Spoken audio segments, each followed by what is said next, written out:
Oh, look, an abandoned house. I'm pretty sure nothing bad is going to happen to me. Huh, what's this? A letter behind some wallpaper. I wonder what it says. Beware the weeping angel. Oh, and duck. Really, duck. Douglas. Duck now. Wait. Duck now? What do you mean by duck now?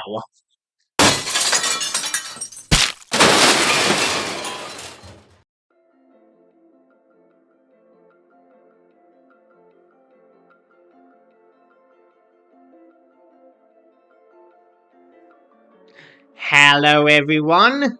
Douglas here, and welcome to my Doctor Who review. And today I will be reviewing Blink.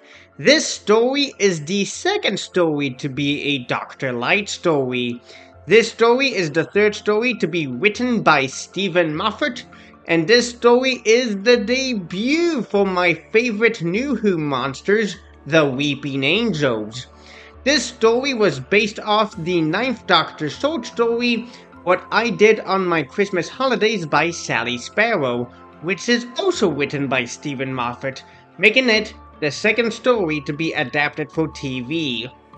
Our cold open scene begins, and we see an iron gate, and we see Sally Sparrow, played by Carey Mulligan, and she is going to explore an abandoned house. We see that she is taking pictures. We see a peel-off wallpaper with the letter B. We find out it's a message and it says, "Beware the weeping angel." Oh, and duck. Really duck, Sally Sparrow. Duck now. We see that someone threw a rock, and we see a weeping angel. Love from the Doctor, 1969. Like, how did you know that was going to happen? And I know that you saw the code open, so yeah, I think you could see my point here. Our opening scene begins and we see Sally is at home. On the TV screen, we see the 10th Doctor, played by David Tennant, and he is giving some message.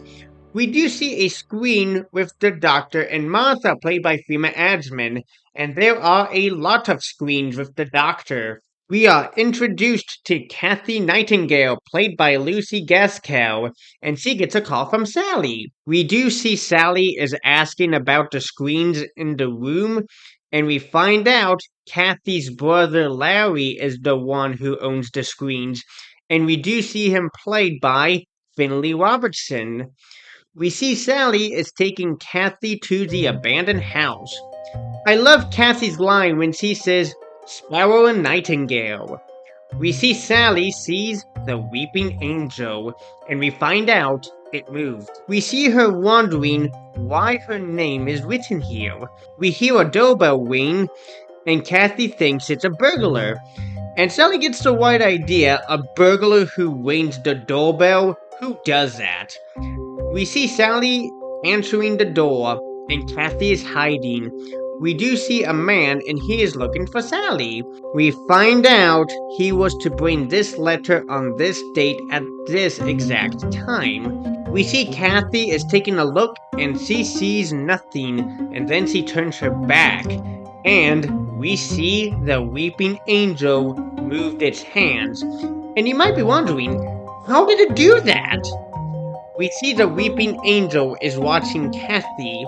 We see Kathy is in another room, and we see another weeping angel. We find out that the letter came from Kathy Wainwright, and we find out her maiden name was Kathy Nightingale, and we hear a bang. We see Sally ask him if this is a joke, and it's not. And you might be wondering, what is happening? We see Sally finds out that Kathy disappeared. We see Kathy asks a man where she is at, and we find out she is in Hull. We find out Kathy is in 1920, and she went back in time. We find out she died 20 years ago. We see Sally grab the envelope from the grandson, and we do see some pictures of Kathy, and she thinks that they are related.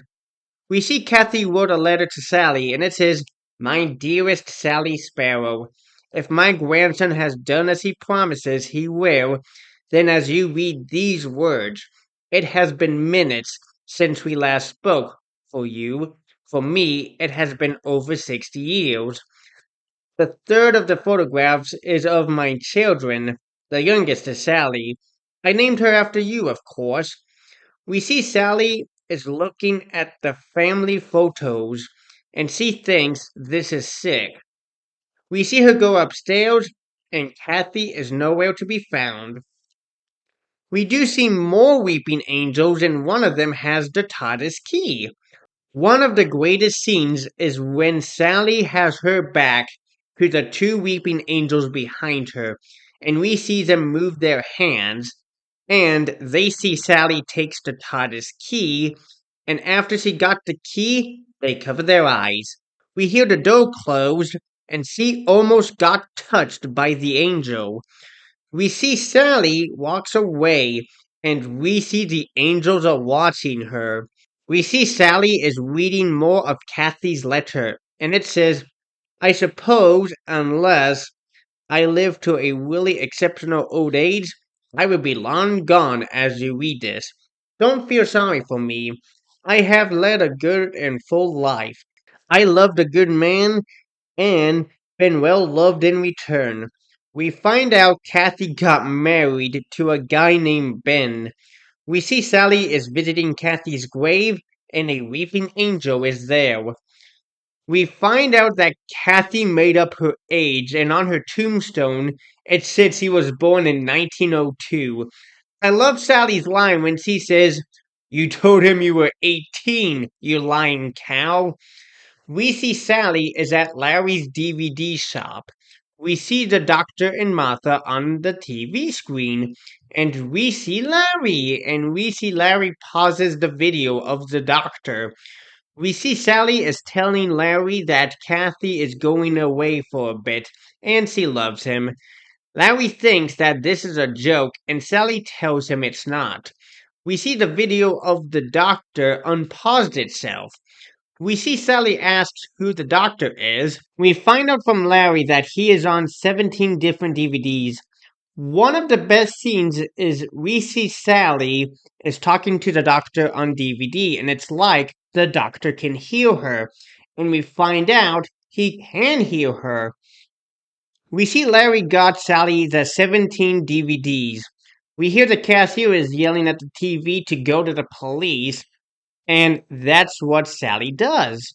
We see Sally is talking to the desk sergeant about the abandoned house on Western Drumlins. We see the desk sergeant is getting someone, and we see the weeping angels on the ledge of a church building. We see her blink, and we find out they moved to the other side of the police station. We are introduced to D.I. Billy Shipton, played by Michael Oboa. Sorry if I am mispronouncing this. We find out from Billy that the cars were from the last 2 years at the Western Drumlins. We see Sally notices the TARDIS. We see that Billy wants a drink with her, and you can tell he has a crush on her. I love Billy's line when he says, Because life is short and you are hot. And we see Sally says no. We see Sally gives Billy her phone number, and in a funny moment, when she says her phone name is Sally Shipton, we see Billy sees the weeping angels, and we see him taking a look at them, and we see him blink. We see Sally has the key, and she remembers what Billy said. Ordinary airlock, but nothing fits. And she thinks these two are connected. We see Sally goes back to the garage, and she finds out Billy is gone, and the TARDIS is also gone. We see Billy got sent back to 1969 and he sees the doctor and Martha. And I love the doctor's line when he says, This is my timey-wimey detector. We find out from the doctor that the weeping angels feed on the days that you should have had. We also find out he needs him to give a message to Sally. We see Sally gets a call from Billy, and we see him at the hospital, and he is old. We did see Billy get married, and we find out his wife's name is Sally. We find out what the doctor's message is, and it was look at the list. And what he means by the list is the 17 DVDs. We find out Billy was the one that put the Easter egg on. We find out Billy is dying. We hear Billy says the opposite. Life is long and you are hot. We see that Sally is going to stay with Billy until he dies. And we see Sally is by herself now. We see Sally figured it out. And we see her walking. And we see her making a call to Larry. We find out the 17 DVDs are hers. And we find out the Easter eggs were for her. We see that Sally wants to meet Larry at Wester Drumlin's. Funny line from Larry when he says, I knew you would live in Scooby Doo's house. We see Larry got the portable DVD player up, and we see the doctor. We find out Larry got a transcript of everything he says.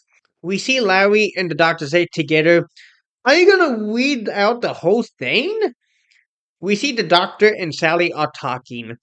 We find out from the doctor that people don't understand time. It's not what you think it is, and it is complicated. We find out more from the doctor when he says people assume that it is a strict progression of cause to effect, but actually, from a non-linear, non-subjective viewpoint, it's more like a big ball of wibbly-wobbly, timey-wimey stuff. We see that Larry is writing the whole transcript of the conversation. We find out from the doctor that he has the copy of the transcript. My favorite doctor line when he says, wibbly wobbly, timey wimey. We find out from the doctor we got big problems now. The angels have the phone box. I love Larry's line when he says, the angels have the phone box. That's my favorite. I've got that on a t shirt. Alright, everyone. Just a curious question, and leave it in the comments. How many of you have a t shirt and it says the angels have the phone box? Anyway, moving back to the review, we find out from the doctor the weeping angels are creatures from another world, but only when you see them. We find out the original name for the weeping angels are called the Lonely Assassins. No one quite knows where they came from, but they're as old as the universe. We find out from the doctor that they have the perfect defense system ever evolved. They are quantum locked. They don't exist when they're being observed. The moment that they are seen by any other creature, they freeze into rock. We see Sally tells Larry to keep his eyes on the angel. We find out from the doctor the reason why they cover their eyes is because they are not weeping, they can't look at each other. Their greatest asset is their greatest curse. We see Sally heals the angels are moving. We find out from the doctor it's up to Sally now. We find out the TARDIS has time energy. They could feast forever, but the damage they can do could switch off the sun. We get this infamous warning from the doctor. Don't blink. Don't even blink.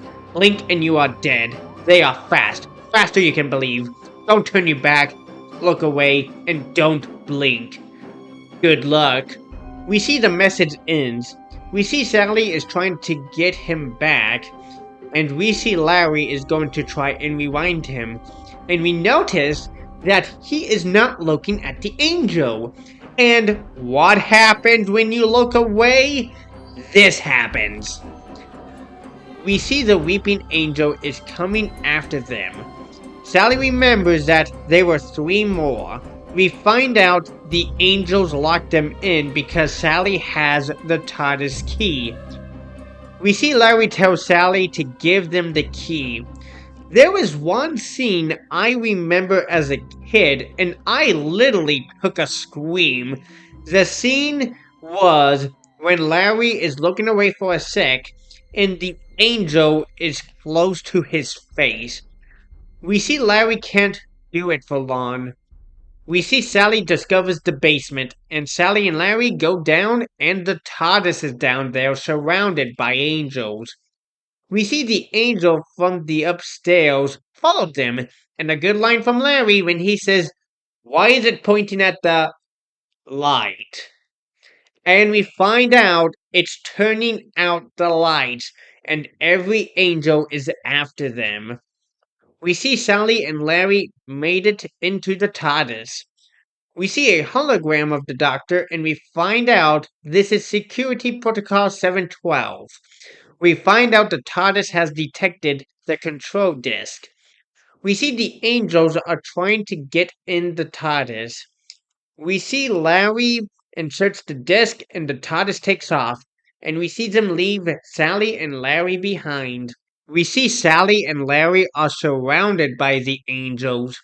We find out from Larry that they don't need to look at them because they are looking at each other. We find out the doctor tricked them. We find out 1 year went by. We see Sally and Larry at the shop. We see Sally is wondering how the doctor got the information. We see Larry is leaving the shop to get milk.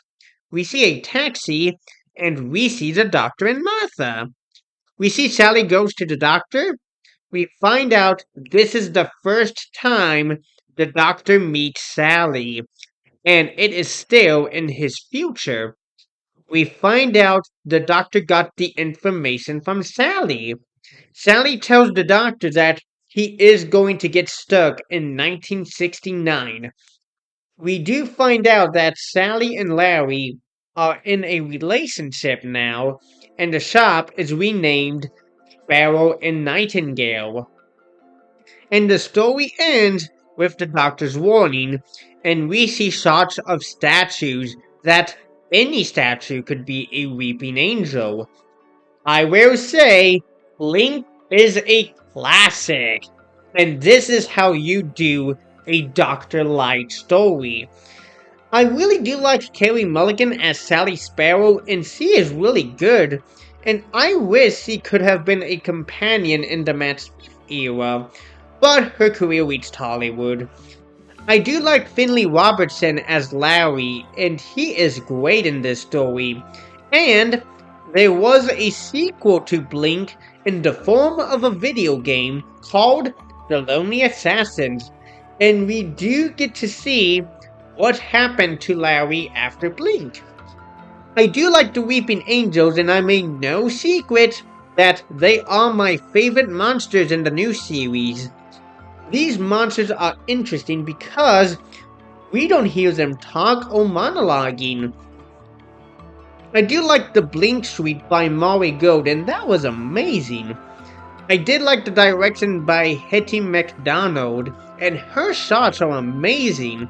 And the script by Steven Moffat is great, and the dialogue is incredible.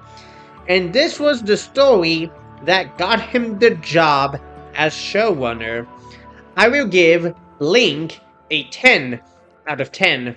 So that is my review of Blink. Don't forget to like, share, and subscribe to this channel.